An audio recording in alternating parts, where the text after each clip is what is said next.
Let's talk about the 1910 accident in Ignacio. Can you take us through that accident from the beginning to the end? Okay, well, the date was August 8th, 1910.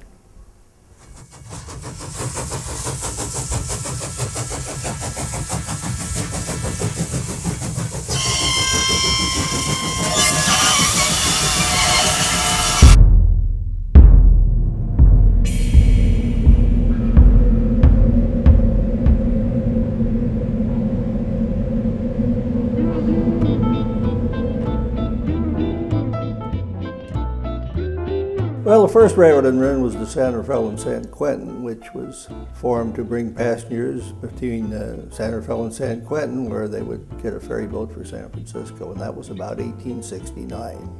And that started the railroad building era in Marin County. Shortly thereafter, the North Pacific Coast started building a railroad from Sausalito up across Richardson Bay Bridge, over Alto Hill, down in the Corte Madera, and through the Ross Valley, through the San Geronimo Valley, and all the way eventually to Cazadero. Ferry boats connected with the trains, and the ferry boats went to San Francisco.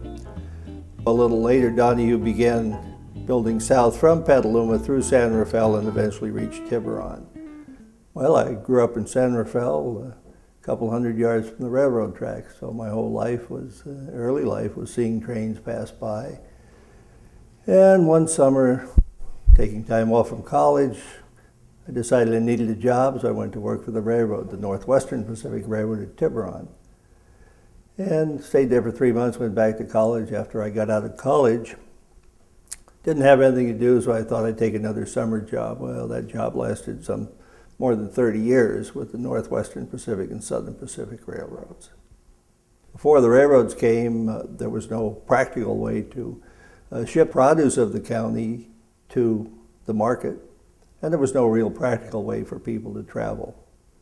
It was extremely reliable compared to today because there was no automobile traffic to get in the way, and of course the railroads traveled on their own right-of-way. And the times were pretty much guaranteed unless you had fog on the bay, which delayed the ferry boat some, or you had flooding on the tracks. But normally your trip was pretty much guaranteed time-wise. My great-grandfather used to raise hogs, and he would drive them to Bolinas and put them on a ship to San Francisco to the slaughterhouse. San Francisco was a growing city after the gold rush, and so it needed a lot of lumber to rebuild after every fire. My name's Rita Beale Laherty. My husband was a San Francisco policeman for 31 years. He died 2 years ago. So shortly after the war, about 1948, if you were going to get down to the Bay Area from a place like Marysville, a farming community, you had to go by train.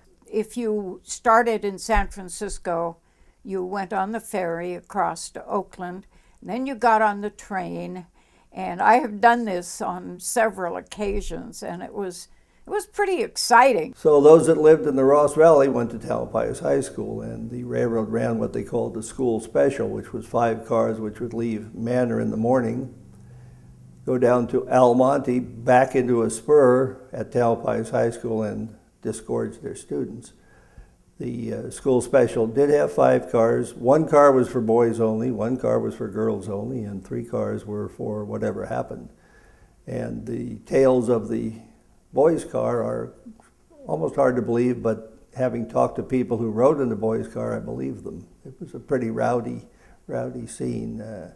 Freshmen were known to get on the train at Fairfax, and by the time they got to Tamalpais High School, they had no pants. And they were thrown out the window, which was a very embarrassing situation. And they had a lot of food fights in the boys' car, where the boys would bring extra fruit for their lunch and pepper each other with it in the car.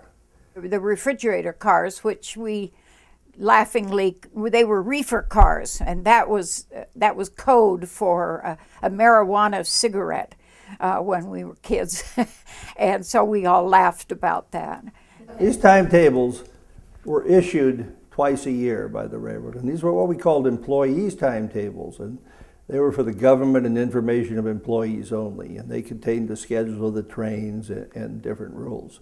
And the reason they were issued twice a year, they would be issued for summer and for the winter, because there were a lot more trains in the summer, because that's how people traveled to resorts and up the Russian River and say up the Valley of the Moon or wherever they would go, they would travel by train. And so we had more trains in the summer and the timetable was bigger. Communication was mainly done by telegraph. Should there be an accident, he would get on the dispatcher's line, which was a separate telegraph line only for the dispatcher, and he would send the signal WK, which meant wreck.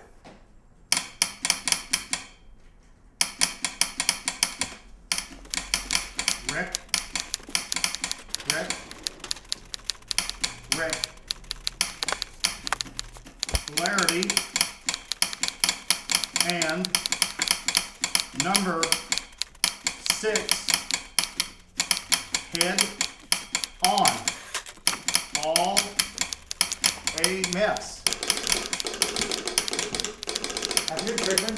You better alert the station manager. Polarity and number 6 had a head on. I gotta clear the line.